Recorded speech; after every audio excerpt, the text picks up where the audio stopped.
It's March 30th, almost reaching the end of the month, and in some ways, this month has gone pretty fast, but has also gone slow at the same time, especially the last 2 weeks when life just seems to have come to such a grinding halt. And today was supposed to have been when that 2-week wait-and-see period ended, but as many of you know by now, that new date is been extended. The new magic date is April 30th, which is exactly a month from now, as far as the social distancing guidelines are concerned. And I would assume that all businesses, non-essential businesses except for fast food restaurants and hospitals, will still remain open during that period of time. And so here are the new numbers as of 11:53 a.m. on for this date. All these numbers courtesy of the Johns Hopkins Coronavirus Resource Center. Keep in mind, these numbers are different from what you see in the news. I jotted down these numbers on the update that was closest to 12 o'clock noon. So anyway, 745,308 infected worldwide, with 144,672 in the U.S. alone. Death toll stands now at 35,307, while 156,875 have fully recovered. Between March 26th and today, we have gained 250,222 worldwide cases, and 74,988 of those in the U.S. alone. Percentage-wise, the number of deaths still is at 4.7% of all cases. 21% have fully recovered, which means roughly 74.3% are still not in the clear just yet. The next analysis of these numbers will take place on April 3rd at noon. You know, at this point, life is on cruise control while still on this holding pattern of sorts. I've gotten a chance to spend more time just refining my music skills, my literature skills, and I'm planning on making a musical episode. Obviously not the kind of Broadway musical style, but it will certainly add some flavor to these episodes. Plus, once in a while, it's good to provide a bit of levity in a time where we all just want life to resume again. So, at least for this episode, maybe I might insert something musical, but I certainly do want to have a full-on episode where it's just nothing but music straight through, 20-25 minutes worth of it. So I'm pretty excited. So I've got a lot of time for me to think about it and plan on doing this, and I think it would be a great addition to the COVID-19 Chronicles.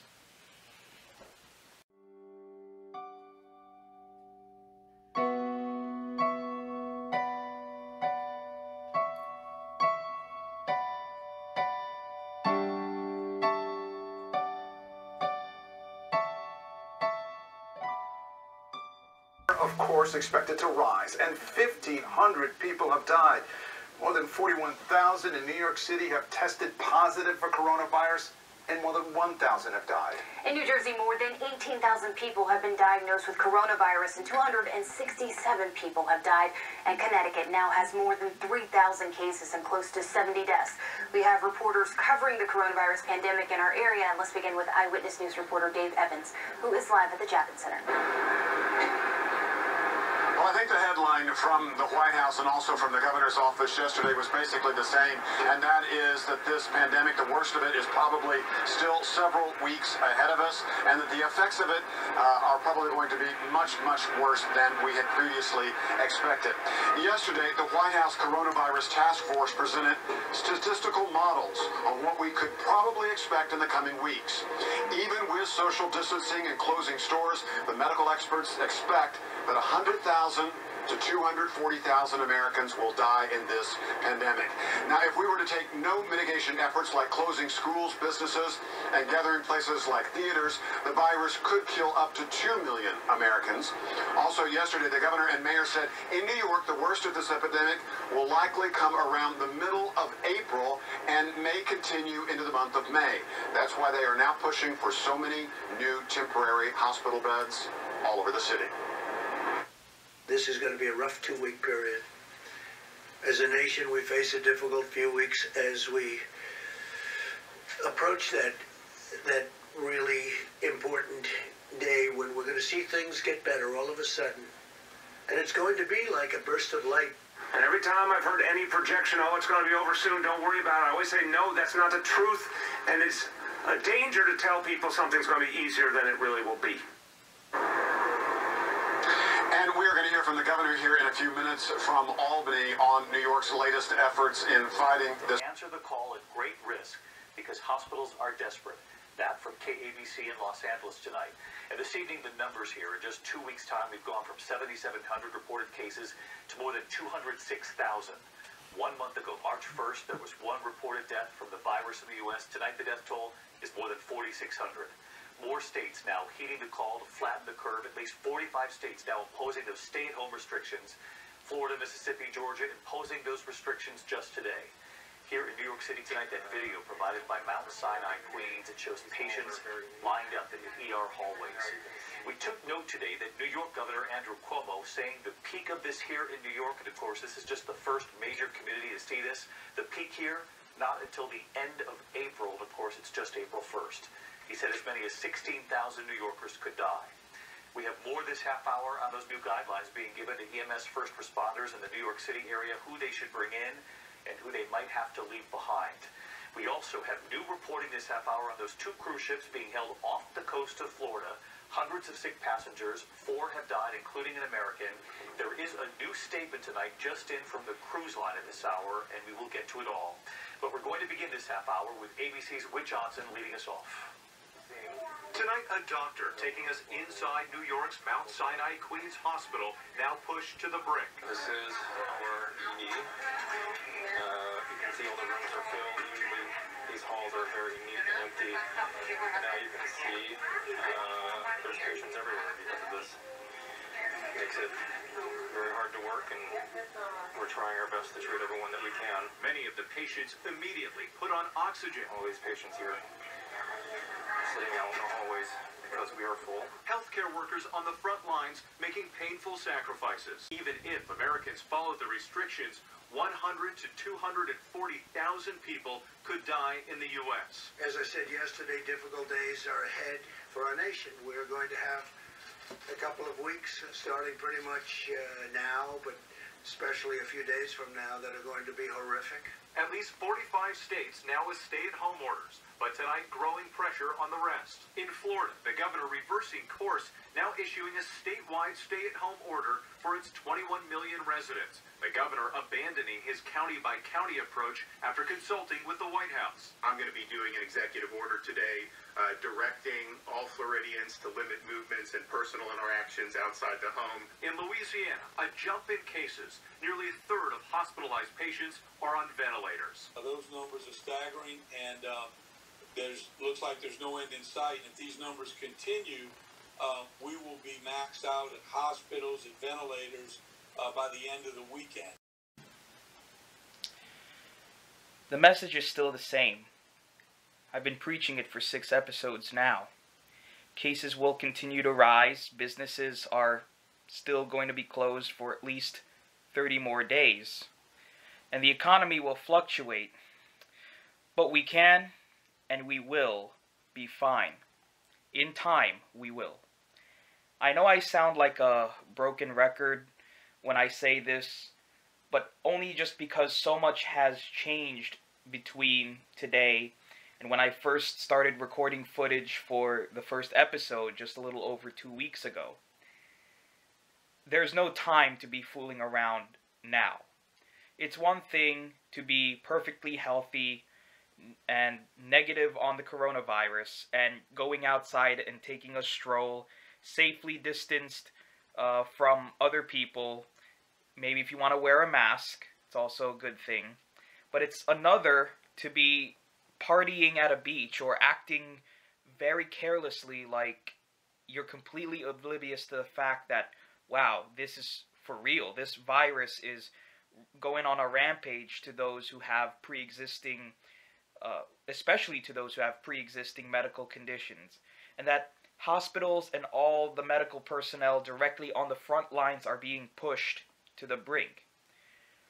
We can't undo what has already happened, and I know that initially there was a lot of skepticism regarding the severity of this virus, and now unfortunately we're seeing a lot of the consequences unfold as I speak. But we can all do a favor by not doing anything foolish or silly for the time being. Remember, the warm tropical summer weather is not just going to happen with a snap of a finger. And no, the virus will not completely eradicate itself because of the warm weather, but I know it will weaken significantly, perhaps enough time to buy and create this safe treatment so that way we can start seeing COVID-19 the way that we see the seasonal influenza.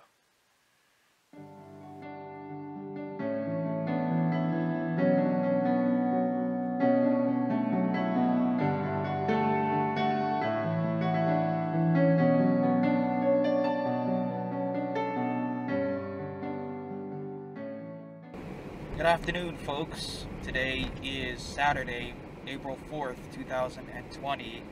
As you can see, I've got my mask on, even in the car. Apologies if the camera is going to move around. I don't have a stable camera, so this is as best as I'll probably get to it.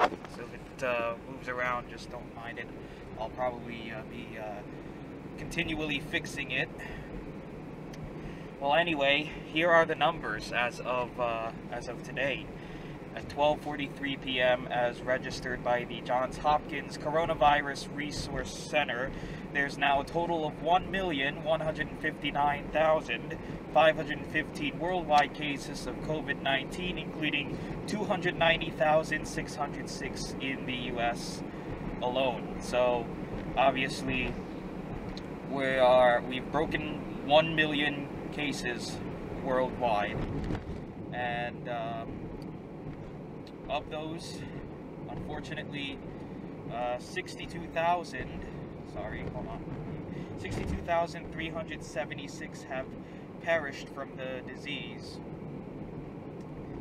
and 237,436 have recovered fully. So these cases will continue to rise, as you know, as more testing becomes available and accessible. There's probably cases that probably have been going on for a while. It's only now that they've been officially counted as a case of coronavirus. So basically, someone could have had COVID-19 on March 20th, and it might take only until today for them to have been confirmed that they have the virus. So anyway, I'm just driving here on the road. I'm trying to minimize as much outdoor time as possible, even with the mask and the gloves on, but I'm just on the road because tomorrow is Palm Sunday, and for the church that I work for, I had to pick up my palm and a set of instructions that are placed in the plastic bag there. It's, oh man, hard to imagine that we have that Holy Week will not be celebrated in a sanctuary. It's hard to believe that that a lot of the services have either been live streamed or actually done virtually. That was the last thing in my mind that I would ever think of when it comes to doing worshiping. But it is for the best, and it is for the safety of everyone that that we try to get celebrations and services done, even if they are being done in the most unconventional and unorthodox way.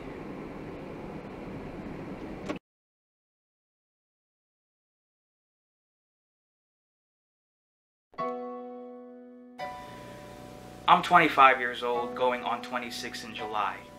As a kid, I lived through 9/11, experienced living in a world where we were in a war with Iraq and Afghanistan. I've seen news footage and numerous videos of soldiers either coming home draped with the American flag over their bodies, or being able to greet their loved ones once again. Well, we are in a new kind of war, and it's a war that involves all countries around the world. A war that's against something we can't see and doesn't have a mind of its own. This time, the people who are in the direct firepower of the coronavirus is the doctors and nurses tending to the people who have been crippled by this. And instead of firearms, it's IV bags, ventilators, and masks. And just like in war times, these imperative medical equipment might have to or are already being rationed, especially in the hardest hit places. The military is also very much involved, but it's these medical personnel who work around the clock in hospitals that are being pushed to the brink that we owe a lot of gratitude for. And for that I say thank you. And many of them sadly are suffering or have succumbed to this virus already. Folks, if there is one important lesson to take away moving forward, and this is very much relevant to our young people, and that this especially goes for the young 20-somethings who are in the field of medicine, is that now should be the time to either cleanse away or find a way to put that rebellious and carefree side away. Right now is not the time to be selfish and think, oh, I'm just going to leave this problem with other people. Well, newsflash, this is just as much your problem as it is with your friends, your family, your colleagues, and your neighbors. I feel like this coronavirus crisis may not be the last time we deal with something like this on this magnitude in our lifetime. But I guarantee you, the next time this could happen, it may very well be my generation of people, the millennials and Generation Z, that are going to be the next wave of doctors and nurses that will be on those front lines. It'll be the next wave of people to look after our aging parents. And speaking of parents, we will also be that next wave of parents to tell our kids that everything is going to be okay. So if I were you, I'd start by probably limiting time on social media. Bonus points for not having Facebook, Twitter, Instagram, Snapchat, and TikTok like me, and focus on building a more durable you before thinking about how you could be more serviceable to others.